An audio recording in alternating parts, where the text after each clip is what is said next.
phase of the manipulation is creating the narrative. Now, I talked about this in phase one, part one. The manipulator tells a story.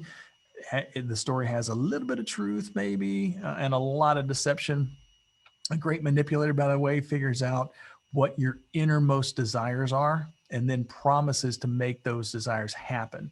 So the promises, though, they always depend on you doing something in return. So unfortunately, after you do your part, the villain pops in and then just ruins the whole thing. Somebody told this villain comes in, it's gone, it's messed it up. If it wasn't for that villain, you would have that innermost desire, that thing that you desire most, and you're left disappointed. You're angry at the villain, not the manipulator, right? The anger has been misplaced.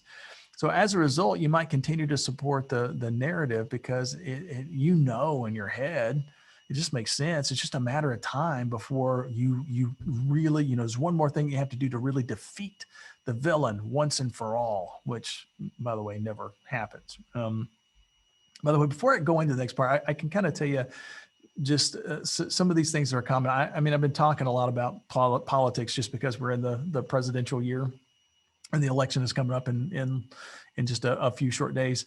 But you'll also find this with people that are, let's say you're in the you get sucked into a direct sales business of some type, like a multi-level type company or something. That happens a lot, folks.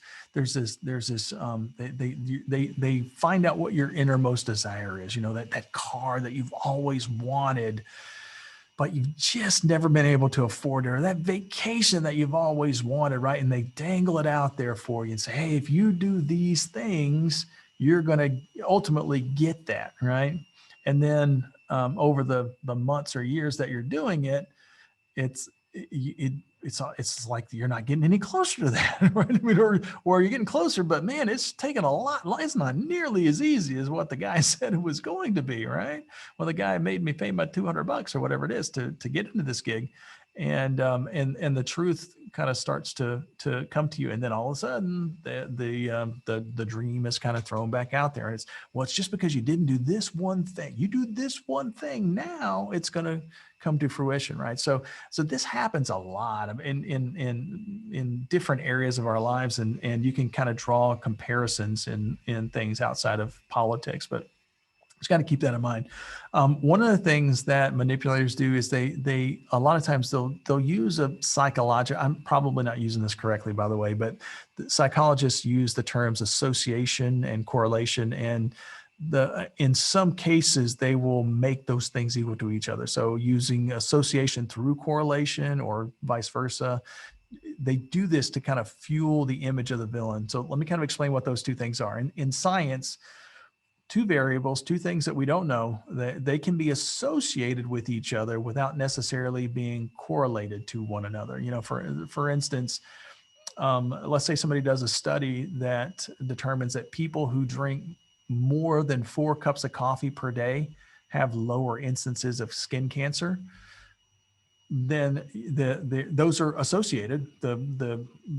Because of the study, we know that people who drink at least 4 cups of coffee are less likely to get skin cancer, but it doesn't necessarily mean that if you drink more coffee, you will lower your chances of getting skin cancer, right? There is no direct correlation between the coffee and the skin cancer, because, for instance, it could mean that people who drink that much coffee tend to spend more time indoors, and so they're not exposed to the sun, which is a direct cause a lot of times of or correlation anyway of skin cancer, right? So just kind of keep that in mind. A lot of times, since manipulators know this, they know that people that people will draw conclusions based on two variables that are happening at the same time. They'll make associations with the data and then jump to these improper correlations or the improper conclusion that increases the validity of the villain. So let me give you a really quick example. So there's an organization that's called ACT TV, I think is what they're called, and they put out a YouTube video explaining systemic racism. And the video is really well done. It's got cartoons and everything. There's a lot of statistics. They're quoted in the video. They show this black kid. They call him Jamal, and how they show why he is poorer than the white kid who's also depicted in the cartoon, Kevin. Now, about just so you know, this video has been viewed almost like it's pushing almost 3 million times on YouTube. And the hypocrisy in this it's kind of funny if it wasn't so sad when you think about it. Basically, the premise that they're making is that in the video is that black kids are poorer and uneducated, and white kids are rich and smart. And the system has created that. And guess what caused that difference? Yeah, that's right. It's the big villain. It's that systemic racism, right? So the major point here is that the people making this movie want you to believe that Jamal, he is poor because he is black, which is in and of itself, to me, sounds incredibly racist. I mean, because just so you know, I mean, all the things that they said Jamal had going against him in his life, I had the same thing in my own life. I mean, I relate way more to Jamal than I do to Kevin or whatever the white kid's name was. I totally relate to him because I had that and more going against me. And, you know, and I became a multi-millionaire, or I became a millionaire anyway, by the time I was in my mid 30s, you know, so, but it was through hard work, and it was because I had grit and I took risks and that kind of thing. Right. But that's kind of beside the point, but it's just that what they're saying is that since he is black, all of the systems are against him, right? So, however, to make this statement, it's a huge jump of logic, right? So the logic basically would progress like this, right? So Jamal's grandparents were discriminated against in the 1930s. They may have been, probably were, right? As a result of that discrimination that occurred, they couldn't buy a house. And then the second thing that happened is that because they couldn't buy a house, then Jamal's mother and father also couldn't buy a house. And they also weren't allowed to go to college. And therefore Jamal will also never be able to go to college and is more likely to be killed by police for minding his own business. That totally makes sense, right? So you see, there's like big, huge jumps that are occurring. So, and that's what tends to happen when people are trying to manipulate us. The logic, you know, they're getting us caught up in the emotion, so that we don't take the time to kind of walk through the logic of their argument. They want us to be so angry that we don't even think about it. They want us to be so mad that we just don't think about it, right? So there were some things in that video, though, just because I saw that it was very popular, wanted to see. I found some things out that I was unaware of, you know, because I'm white privilege, right? So I didn't know about. So I did some research on this. That's kind of what I do when I find stuff that I question, you know, when I'm not really sure about. By the way, that's what I would suggest you do as well. It's one of the things that keeps you from being manipulated, is that when you see something that's kind of new, go back and look for the source, look for the original source. Don't look for the propaganda. And according to the video, basically what they were saying was that the banking industry, the public school system, the government, and the universities are all full of racists who want to keep Jamal from succeeding. And they also mentioned a term called redlining, which I had never heard of the term before, right? Again, I'm white, so I'd never heard of this before watching the video. So I looked it up. And the first like 10 listings that I found were propaganda type style pieces. They were things like the video that we're talking about. Then I happened on an NPR article, which NPR is not on the right side of the aisle. There's probably nobody at NPR that voted for Trump ever, or would even think about it, right? But this was an NPR article, and it was called "Forgotten History: How the U.S. Segregated America." I was shocked when I read this, by the way. But according to the NPR article, redlining it wasn't actually a banking policy like was laid out in the video at all. It wasn't had nothing. It wasn't related to the banks as much as it was a government policy created by presidential decree. Right in 1933, Franklin Delano Roosevelt, FDR, a Democrat, by the way, his administration began a policy of segregating the U.S., which man, in today's world, it was like, once I started kind of reading this again, NPR saying this, not Sean Hannity or Rush Limbaugh. This is NPR. So basically, the way that they did it, the way that this administration, the FDR administrators did it, was they created this New Deal department called the Federal Housing Administration, FHA, still around today. And their main goal was to create housing and then segregate the housing. So put all the black people in one place and put all the white people in another. Which again, man, this is what the author quoted. This is what was in the article. I'm going to read it word for word just so I don't mess anything up. He said that the housing programs begun under the New Deal were tantamount to a state-sponsored system of segregation. The government's efforts were primarily designed to provide housing to white middle-class, lower middle-class families. African Americans and other people of color were left out of the new suburban communities, though, and pushed into urban housing projects. It continued. So the Federal Housing Administration, the FHA, which was established in 1934, furthered the segregation efforts by refusing to insure mortgages in and near African American neighborhoods, a policy known as redlining, which was what was stated in the video. And at the same time, by the way, the FHA was subsidizing builders who were mass producing entire subdivisions for white people, with the requirement that none of the homes be sold to African Americans. This was the FHA. This was the Democrat Party mandating that discrimination occur to keep black people from being able to own a house.